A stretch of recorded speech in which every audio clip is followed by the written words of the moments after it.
हुजूर से पूछा गया, या रसूल अल्लाह सल्लल्लाहु अलैहि वसल्लम, मर्द पर सबसे ज्यादा हक किसका है? फरमाया उसकी अम्मा का। ये नहीं फरमाया अम्मा और बीवी का। कहता जी मैंने बराबर बराबर लेके चलना। बराबर है ही नहीं तो तू कैसे बराबर लेके चलेगा? है ही नहीं बराबर। बीवी और माँ बराबर नहीं, बराबर लेके चला जा सकता। मुस्तफा करीम ने फरमाया मर्द पर सबसे ज्यादा हक उसकी माँ का। तो या रसूल अल्लाह औरत पर? फरमाया उसके खामद का। उसके लिए खाना काबा तू है और तेरे लिए खाना काबा तेरी माँ है। अब यहां माहौल ये बन गया कि बराबर।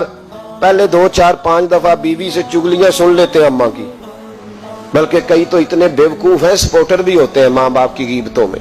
कहते हैं नहीं मम्मी आखांगा अम्मा नू, गल ठीक है तेरी जो तू भी करनी, सही है बात, अब्बा जी ऐसे ही करते, मैं करूंगा बात। अब तो वो शुरू हो गई। अब तू कहेगा दरवाजा बंद हो, तो ये दरवाजा बंद हो सकता?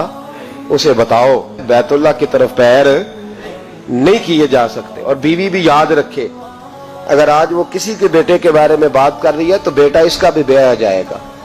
ज्यादा लंबा फर्क नहीं पड़ता, 20-22 सालों का पड़ता है, फौरी तौर पे बदला मिल जाता है। याद रखे, अगर तू जिंदगी के अंदर सही रहेगी तो तेरे लिए भी वक्त सही आएगा, और अगर तू बुरी रहेगी तो फिर तेरे हक में भी रवैये सख्त ही आएंगे। माँ बाप के साथ अच्छा रवैया रखे।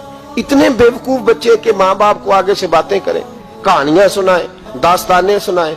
अजीब तमाशा है ना कि अब्बा जी बेचारे सरकारी अस्पताल में एड़ियां रगड़ के चले गए, और जब उनका इंतकाल हो गया अब 5 बेटे इकट्ठे हो गए, कहने लगे बरादरी को मुंह भी दिखाना है तो चने वाले चावल नहीं पकाने खत्म शरीफ पे, कोई बोटियां डाल लो, लोग क्या कहेंगे?